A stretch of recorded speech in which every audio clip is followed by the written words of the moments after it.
Hey, Olivia, we're going to give it 2 more minutes and then we can start, okay? Yep, sounds great.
Okay, let's get started. Hi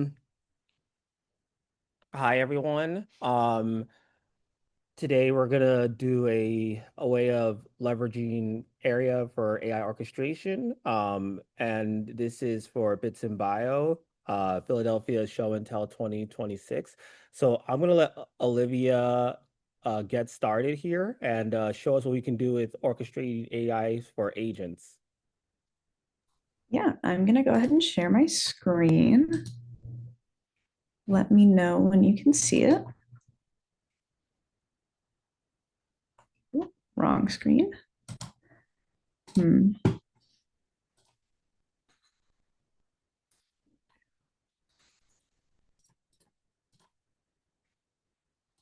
Okay. So Yep, this is I can see Eric. it. Yeah, we see it. Thanks. So what you guys are going to be looking at today will mainly be our backend studio, and that is comprised of a couple of different pieces. Starting with your components, we have a model library of between 100 and 120 models at any given time. Right now, we're at 108. All of these are for you to use. When you populate in, you'll have about $30 worth of tokens to spend. If you scroll over, you can see the different price value of the different models. You can compare them, their price per million tokens, which isn't the most helpful number, but it does help you compare and contrast throughout the models as you go. Some other things to pay attention to as you're building will be, do they support your tools, so your API and MCP protocols? And what is their context window and max size? So how much information can they take in and how much information can they put out, depending on what your end goal is. The next piece will be your MCP servers and your tool calls, so your APIs. We have around 21 pre-populated in, but if you want to bring your own MCP server for anything that you're doing, you'll just add the URL and add the credential type in. And you can also choose to scope to a specific project if you're developing projects. Then we also have our API calls. We have quite a few more of those just because they are singular rather than the grouped information in an MCP. So you can utilize any of them. Some of them are for area specifically. So if you need to use like an agent that you've built as a tool or want to use a knowledge graph, that information is in here. You can also just add a regular tool call, same as we did with the MCP. If you are utilizing Postman or anything and you have the curl request, you can paste it in here and it'll autofill the headers, query parameters, and body. You will add your tool name and a short description. The description helps the LLM choose when to use the API call. And so it can just be something like if it's a call to have Outlook send an email, you can say use this tool when you need to send an email. Something very simple. You'll choose your authorization type. That'll be connecting with your credentials, or you can do end user auth, meaning that whoever interacts with it will have to sign in to use the tool. And then you can test your connection here. So once you've set everything up, you can run a statement just to ensure that you're getting that good response back instead of like a 404 or anything like that. The next piece will be your knowledge bases, so your memory and data sources, where your MCPs and APIs are those quick up to the second calls to either put data back or to grab it. The data sources are meant to be more static. And so these will be things like in a company, it'll be like SOPs, your HR documentation, things that aren't changing super frequently. This can also be structured data. So your CSV and XLSX files, that will be in here as well. You can utilize any of these connectors. You just plug in and authenticate through. Or you can do a file upload if you have the files on your computer. Memory blocks are to provide contextual memory. So none of the models that we have in our library will train on any of the data that is put through it. So it's not being utilized to train that next generation of models. But you can add a memory block, which is essentially just a JSON store, to provide that additional context for whatever you're doing. So once you have collected all of your different pieces and added them to a model, you'll come into your project. Your environment will be pre-populated with a project called default project. And once it's once you are in that project, you can then come over here and click add new agent. And it will populate with just a drag and drop flow. The most recent model that you have added into your environment will be what's populated in here. If you click on the model block, you can go in and change what you're doing and which model you're utilizing. So I could change to Gemini Flash if I wanted to, or anything like that. This is where I will add my prompts. All of our prompts are natural language prompting. And so you can just add a segment and type it in. I like to use our AI builder to generate my prompts. It saves a lot of time and it can help with whatever you're doing. So you can say like, generate me a prompt. Prompt on AI model 1 to do whatever you want. And it'll read the configuration of the agent and then add a prompt in. There are a couple other things you can do with that I'll touch in a second. You can also choose how creative you want your model. So whether you want it to be super deterministic or very probabilistic, and you can also choose your reasoning effort. If you need a structured output, so if you're trying to put the information into a JSON store or into like a Snowflake store or anything like that, and you need a structured output, you can turn that on and edit your schema to add the different properties in. Or if you want to attach your tools or MCPs, you can do that in here just by selecting them, and it'll auto-populate in. We also have a bunch of different steps to add to your model builder. You can add as many AI models as you need. Depending on how you configure them, they will either run in series or in parallel. So if I have it like this, these will run in parallel. And it's just as simple as that. You drag and drop between the nodes. But if I run them in series by deleting the line and adding a model in here, they will run in series. The next pieces that we can add are our data sources. So that information that I told you that you can just upload and have it ragged through. When you generate a data source, you can choose to change the amount of information that's being passed to the LLM through, if it's semantic search, you can choose your relevance threshold. So what determines a good answer in semantic scoring? The max results, how many of those good answers are you going to give to the next model? And then how much information surrounding it will you have? So you can kind of take a look at that and mess around with it if you want to try and get better answers. If you're getting too much context, if you're not getting enough, you can mess with these toggles. You can also use your text to SQL. In this, you'll change a model and it'll be able to run a limit of 100 results. You can increase or decrease that. And you can add fuzzy search. So it becomes a little bit more semantic when you're doing text to SQL. Other pieces that we have, you can add individual tools, so singular API calls onto the canvas. That means that this will run every single time. You won't be able to choose, or you won't allow the model to choose when to use that tool call. So be careful with that one. But if you need it to run every single time, you can add it directly on. You can add individual actions. So like connecting to an Excel, adding worksheet, searching a specific HTTP, whatever you need. And then we also have our flow controls. We have 3 routing capabilities. That is your conditional branch, your router, and your if step. Your router is probabilistic because it is natural language prompted, and you can turn on including chat history to help it make a choice. But you would say, if I need to find flights, go to route 1. If we are adding something to my calendar, go to route 2. So allowing an LLM to make the decision of which way it should go. We have our conditional branch, which runs off of Python, and it is looking for a specific phrase in whatever the input is to send it to a specific route. You can have up to 7 routes in here, each looking for a different phrase. And then the if step, which runs off of conditions, and it has logical operators of if, and or. The next pieces that we have are human approval and webhook approval. So wherever you add it into your flow, it will stop the execution at that point and ask for essentially permission to continue. You will have an approval and a denial route. So if it is approved, it will go down route 1. If it is denied, it'll go down route 2 or something like that. And you get to choose what the approval and denial routes are. Same for our webhook approval, but instead of reaching out to a specified human, it's reaching out to a webhooked service. We have the loop over step, so it'll iterate over information in this loop as many times as you say. You can pass it a list and it'll iterate for each thing in that list. And then we also have our no-op, set variable, and delay steps. And these are a little bit more specific to what you were trying to do. So if you need to set a variable in a specific place in your flow to ensure that it gets passed, you'll do that. If you need to delay due to like rate limiting errors or anything like that, you can add your delay step. After that, we have our memory objects. These are exactly what I talked about earlier. You can add a load memory and a store memory. And so depending on where you're utilizing them, they can be added.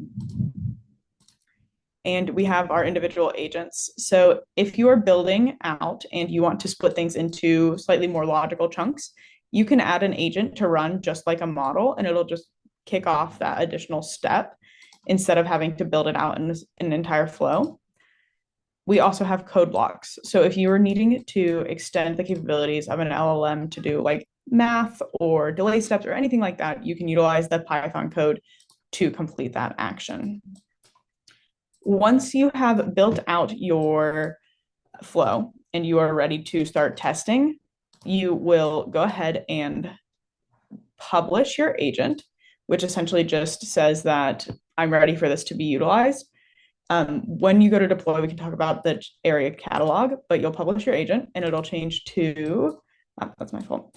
It'll change into essentially version 1.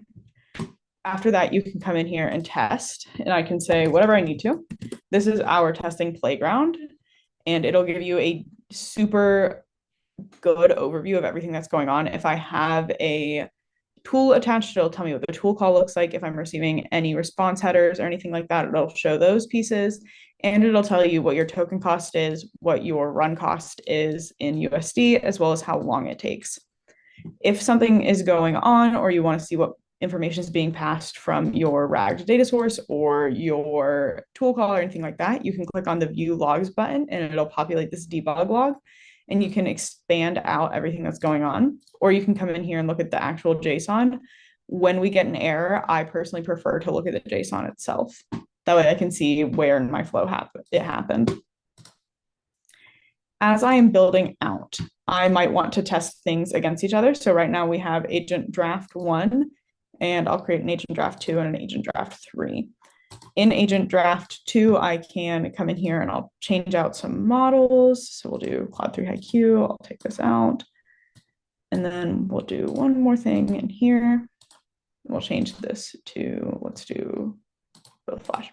Okay, So I've got three different flows in here from the same agent. Let's say I'm testing them out, trying new things.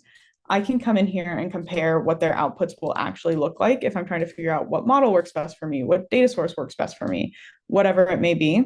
And so I can say test, and it'll run on all three of them simultaneously. That way I can do a direct comparison of what am I actually looking at and what is the response going to look like. So I can see that the two Gemini models gave us the thinking. I can see that our Gemini 2 Flash and Claude Sonnet answered this way, and Gemini 2 Flash and Claude Sonnet answered this way. So you can just do a quick comparison of what's going on, how much they cost, all of that. Okay.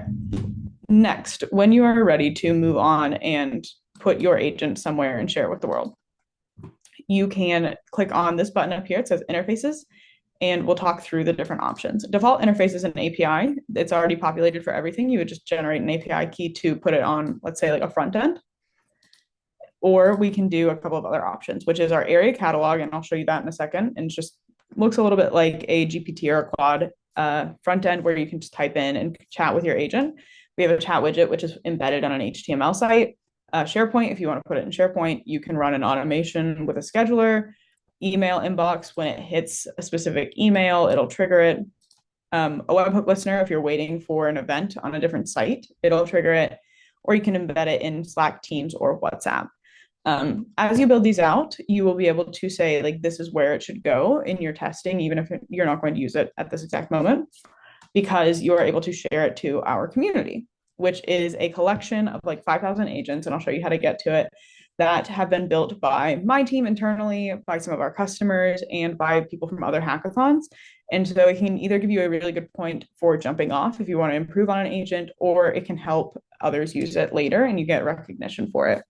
When you go to submit to community, there are a couple of things that you'll need, which is your agent itself, the tagline, and the description.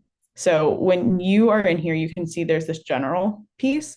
You can give it a name, you can give it a tagline and a description, and then you can give it a department if you want, and that'll help with tagging or specific categories, and you'll save it, and it'll all appear in here. And then I can also review the agent utilizing this tool down here. It kicks off an agent in our backend to tell you, are there any safety concerns with like API keys that have been hard-coded somewhere, or should you add a description? Are you missing anything? All of that good stuff. And then you can add a note that says like hackathon VIB or anything like that, so that we know where it's coming from. The front end catalog looks like this. So it's, like I said, just kind of a collection of all of these different agents that you can click into and chat with. And then our community looks like this. You can come to where your name is on that left-hand side, and it'll open a new page. You can go in and see what any of these look like. This is one of my favorite agents. I have everybody utilize it that I work with. It just helps you generate a good prompt. Nobody knows prompting like an LLM. And you can click use agent and choose where you want to import it. And then you can utilize it. That is right about everything, I believe. Does anybody have any questions?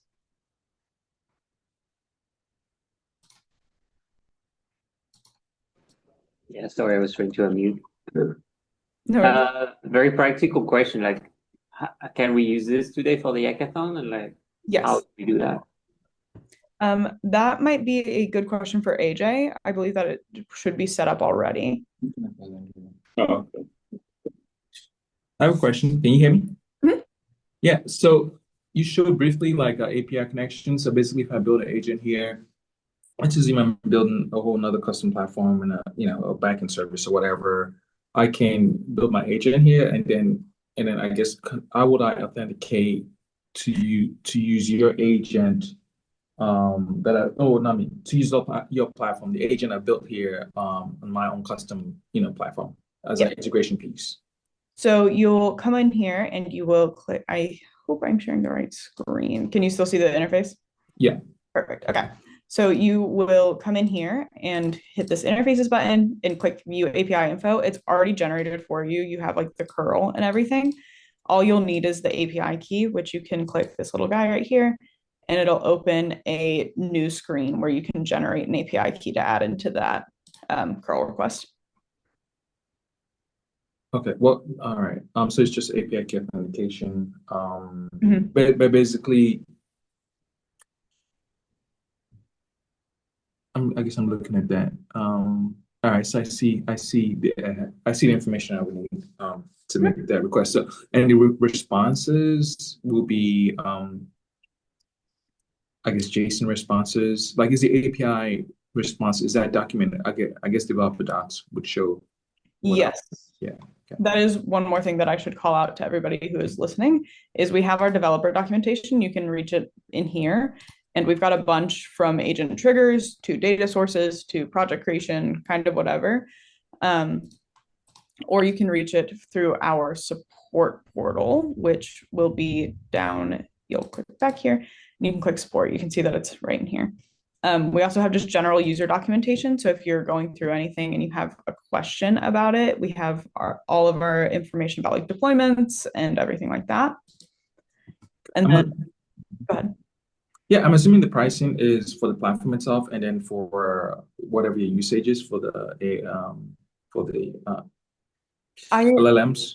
This will again be a question for AJ, but as a hackathon participant, you should have access to the platform, and then you will be preloaded with, I believe, $30 worth of tokens to utilize. Mhm. And the pricing in the models is dependent on the model provider. It's a pass-through cost. We don't charge any extra. And so you just have to decide which model you want to use and what that looks like in comparison to your utilization costs. One more thing that I will call out while I'm in here is as you are building out, and if you have any questions about how much it's costing to utilize this or to interact with it, you can look at our agent executions feed, which will show that little JSON breakdown that I showed just a few minutes ago. And it shows for every single execution that you fire off, or you can go to your token consumption and see a list of everything that's going on and all of your balances used.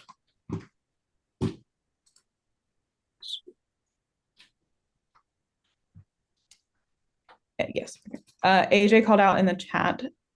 Just go online to register and get started. Your email should already be registered with.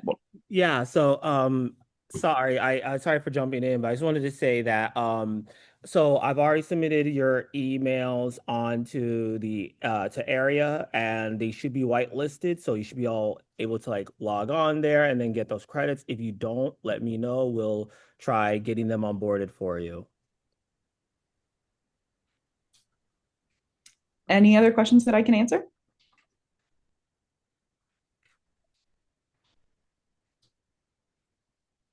Well, awesome. Thank you guys so much. I will hang around for a few minutes while you guys get logged in and feel free to ask me any questions.